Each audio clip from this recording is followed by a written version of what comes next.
Hey y'all, welcome back to my channel. My name is Taya and this is Taya's Turning Pages.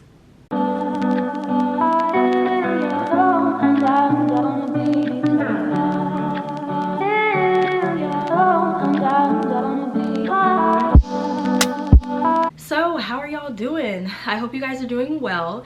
I am actually very tired because it is currently 7:47 in the morning and I'm filming this video, and I have to wake up this early to film so that way I can avoid all of the noise that goes on in my apartment complex. You're still probably gonna hear it throughout the video because I already hear people getting up and getting ready to tackle the day ahead. So apologies, but I have no other time to film this video. Like I said, I am tired. That's why I have my coffee here. You guys see that I have a appropriately themed mug for this video. I actually got this from TJ Maxx when I went fall decor shopping. And honestly, I don't really like Readathon products. I've never understood the hype, but I was on my way to checkout and I saw this mug and I just thought it was the cutest thing. I love the whole Fright Night saying on here, so that's why I decided to pick it up. And like I said, it's very fitting for this video and just for this time of year, so I was like, why not? Anyways, by the title of today's video, you can tell that this is going to be my HAILEYWEEN TBR. Woo! And I'm so excited, you guys. You guys know that I talk about Hailey Hughes pretty frequently on this channel. I just feel like my taste and Hailey's taste in thrillers in particular is very similar. You guys know, just like a lot of my other booktube friends and just people on booktube that I watch, she is the queen of horror, so I definitely don't venture down that path or really look into that. But when it comes to the thrillers, Miss Hailey knows what she's talking about, all right? So I just really love her recs, but I also just love Hailey's content in general. So I wanted to participate in this readathon because this is her first readathon that she is hosting, and it just seems like it's my vibe, all right? It seems like it's my vibe, and I feel like this readathon is really gonna make me try new books that I wouldn't have tried any other time. And for that, I stand and I appreciate, because it's easy to fall into a rhythm when you're reading and when you know what books you like and what genres you like. It's so easy to fall into that monotony, I feel like, sometimes. But these readathons and reading challenges just, I feel like, push you out of your comfort zone and make you read books that you probably typically wouldn't read. So yeah, I'm really happy about that. I do have 2 books on here that I really wouldn't have picked up if it weren't for this readathon, but I am really excited to actually dive into them when the time comes and to see if I'm going to like them, but also just seeing if I'm actually going to enjoy the genre that both of these books fall into and if I'm going to continue reading from them. So yeah, it's going to be a really exciting time. I'm going to get into the details now about the readathon, but definitely make sure you guys check out my description box because I will be linking Hailey's channel as well as her announcement video for HAILEYWEEN, so that way you can look more into it. Okay, so the readathon actually takes place from October 13th through the 16th, and I think October 13th is on a Thursday. Okay, yeah, so October 13th is actually on a Thursday, and then the 16th is on a Sunday. So I really like the fact that Hailey made this readathon during the weekend, so that way us 9-to-5 girlies and guys can join in and not have to stress out about it. So thank you so much, Hailey. But yes, that is when it takes place.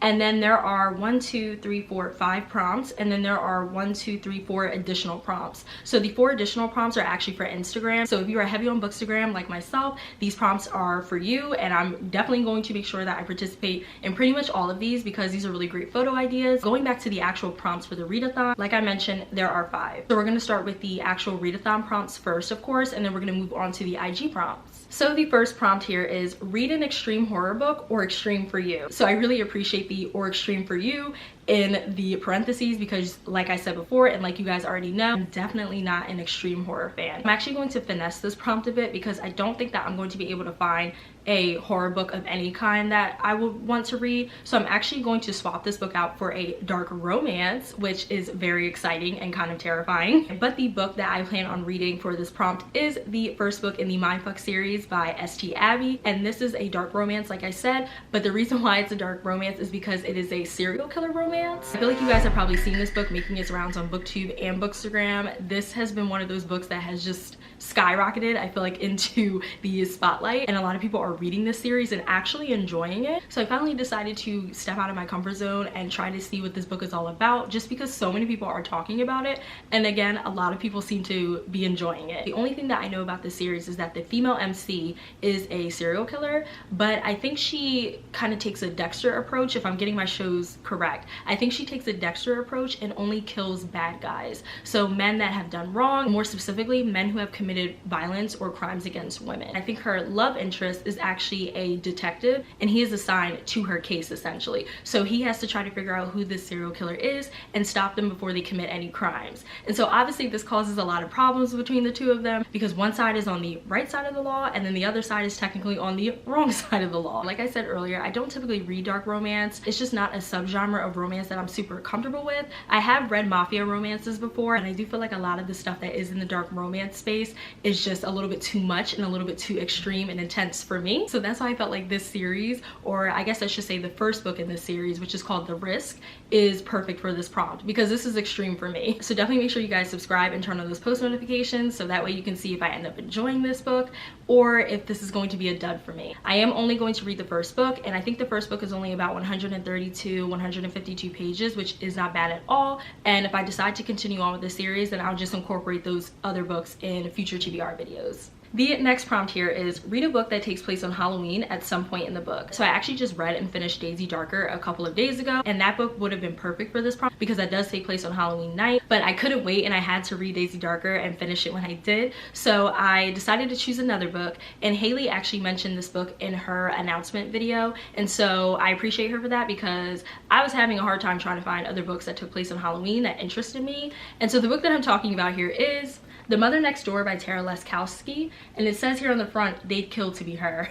I love these little taglines on these domestic thrillers because it's just always so hilarious and entertaining. But yeah, like I said, Hailey mentioned this in her video, and I think this book might be a book club pick for her book club on Patreon. So if I want to join the book club discussion, then I definitely can. I don't really know too much about this book. I just saw the cover, I heard Hailey talk about it, and it sounded interesting, so I added it to my cart. But on the back here it says, "Good mothers never show their feelings, never spill their secrets, never admit to murder. The annual Halloween block party is the pinnacle of the year on idyllic suburban cul-de-sac Ivy Woods Drive. An influential group of neighborhood moms, known as the Ivy Five, plans the event for months. Except the Ivy Five has been four for a long time. When a new mother moves to town, eager to fit in, the moms see it as an opportunity to make the group whole again. This year's block party should be the best yet. Until the women start receiving anonymous messages threatening to expose the quiet neighborhood's dark past and the lengths they've gone to hide it.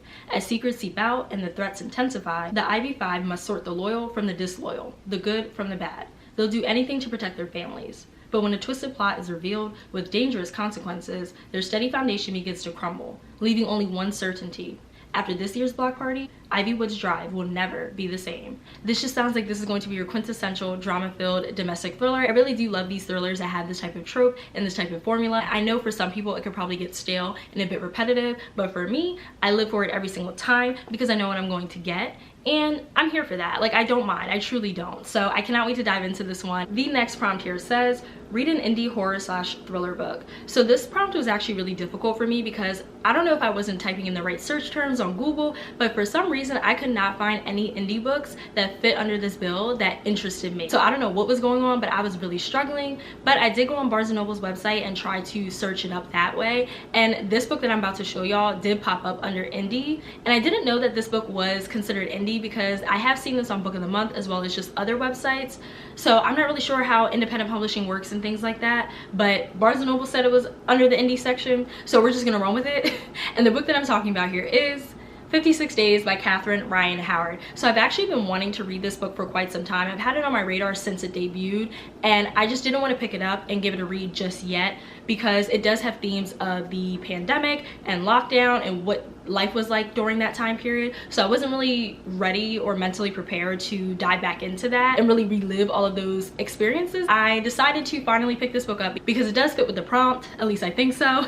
And I just always found this plot and this premise really interesting. And I've heard nothing but great things about Catherine Ryan Howard. I know she came out with a new book called Runtime, and I do want to read that one soon, but everyone's been raving about that book and now has been going in her backlist to try to read the rest of her books. And so I'm gonna give this one a try, start out with her work with this one and see how it goes. So this story actually follows a woman and a man named Sierra and Oliver, and Sierra and Oliver meet during the height of the pandemic and the lockdown. They really hit it off, and you can tell that they do like each other a lot, but before they can actually embark on any type of relationship, the lockdown does go into effect. So Oliver comes up with this plan and proposes to Sierra that they should move in together during this lockdown so that way they can still continue to get to know each other and then of course hopefully enter a relationship. And Sierra decides to agree, and they're obviously going through the emotions of lockdown as well as just trying to learn more about each other. But in 56 days, only one of them is going to leave this house alive. That just sounds like a really interesting plot. I love a good locked room mystery. And I also just really want to see how Catherine Ryan Howard brings the story together in the end. I can't wait to finally cross this book off of my TBR list. I'm hoping that I enjoy this one, but even if I don't, I'm still going to pick up Runtime because that one does sound really interesting as well. The second to last prompt here is read a spooky book by a Black or an author of color. So I love this prompt, of course, because I have so many good books that I feel like I could use for this,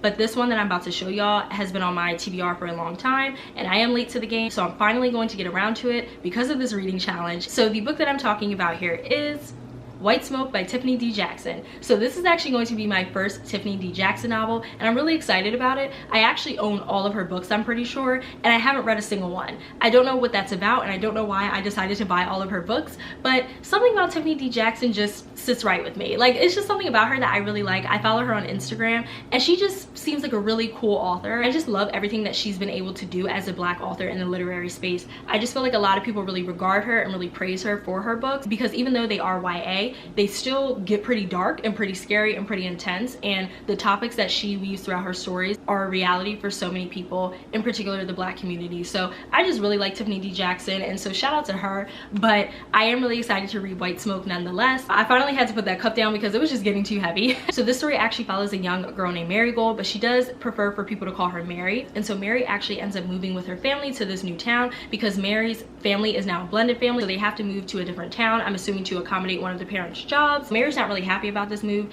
and when she does get to the town, she's not really feeling it. Something about it is off to her, but it's really the house that they move into that really spooks Mary. She claims that she starts to see shadows moving around the house. She hears strange noises throughout the house, especially during the nighttime, and there's a foul odor coming from the vent that only Mary can notice. And right here it says, as the house closes in, Mary learns that the danger isn't limited to Maple Street. Cedarville has its secrets too, and secrets always find their way through the cracks. I think that this book is of course a haunted house story, but I do know that Tiffany D. Jackson incorporates a lot of social commentary into her books, so I feel like this story is probably going to touch on the horrors of gentrification, because I do remember some people saying that it did have those themes in here. So I am really excited to dive into this one and to see what this book is all about. I love social commentary and social horror, and you guys know that if you have been following my channel for a while. I love a good Jordan Peele-esque type of book. I don't know what it is, but I love it every single time, and I've just heard nothing but great things about Tiffany D. Jackson's social commentary, so I just feel like I'm probably going to fall in love with her work. But I really do want to start with White Smoke just because it fits this prompt and it just goes along with the season so perfectly. And the last prompt here is read a queer horror novel or novella. So this one was actually fairly easy because I knew which book I wanted to read for this prompt. It's been on my TBR since last year because I saw a few booktubers bring it up in their videos, but I've also seen a few bookstagrammers showcase it in their book reviews. And the book that I'm talking about is The Taking of Jake Livingston by Ryan Douglas. So this is a book that is honestly out of my comfort zone. I wouldn't really read a book like this just because of how dark and disturbing it sounds. So this story actually follows a 16-year-old boy named Jake Livingston, and I'm not exactly sure, but I think Jake is either bisexual or gay, but he does live in this pretty diverse neighborhood. He does attend a predominantly white prep school, and unfortunately Jake is one of the only Black students at this school, so he is a target for harassment, bullying, and he just feels completely ostracized from his peers. But there is a twist because Jake is actually a medium, so he can see and talk to spirits, and he just obviously has a hand in the paranormal world. So while Jake is trying to navigate being a 16-year-old boy, unfortunately one of his neighbors, who actually was the survivor of a mass shooting in their town, ends up being murdered. And in the midst of all of this chaos, Jake actually notices the initials of the mass shooter's name on the side of his house. Jake obviously realizes that, oh shit, something is going on. Is this something paranormal? I'm not 100% sure. But as the story progresses, Jake gets his answer because the ghost of the mass shooter ends up presenting themselves to Jake and tries to overtake Jake. And so Jake now has to figure out how he's going to escape this ghost's wrath and not let him overtake him. So as you can hear by that synopsis, this book sounds really, really dark and really, really heavy and triggering. So definitely make sure you look up trigger warnings before you dive into this one. But I am really excited to give this a read and to see if this is a book that ends up as a favorite of mine, or if I just end up liking in general. I'm not really sure how this is going to play out because this is out of my comfort zone just with the themes and the subject matter, but I'm still going to give it a try, and I really do hope that I enjoyed this one. Okay, so those were all of the official prompts for the readathon, and then now quickly moving into the IG prompts. So there are 4 here, like I said earlier, and one of the IG prompts is post a photo of your TBR stack, post a photo of a Halloween treat, post a photo featuring a pumpkin, and then post a photo with books you've completed. So I definitely will be participating in all of those IG prompts because you guys know that I love Bookstagram so much and I just have so many ideas for how I want to take these pictures, so I definitely will be participating in those too. And definitely make sure you comment down below and let me know if you're going to participate in Haileyeween. I would love to know what books you plan on reading. All right, y'all, and those are all of the books that I plan on reading for Haileyeween. I do plan on filming a few reading vlogs where I read some of these books. I'm not sure if I'm going to film one big reading vlog with all of these books featured or if I'm going to break it up and do two. It's really going to be dependent on what my schedule allows, but I am going to try my hardest to at least get these vlogs up and out so that way you guys can see my reactions in real time to all of these books, especially The Taking of Jake Livingston, because I think I'm the most excited for that book. So yes, definitely make sure you subscribe and turn on those post notifications so that way you don't miss any of my videos. But I hope you guys enjoyed this video. Definitely make sure you follow me on Bookstagram as well as Storygraph. I will leave all of that information linked down below as well as at the end of the video like I always do. Hope to see you guys in my next video. Bye!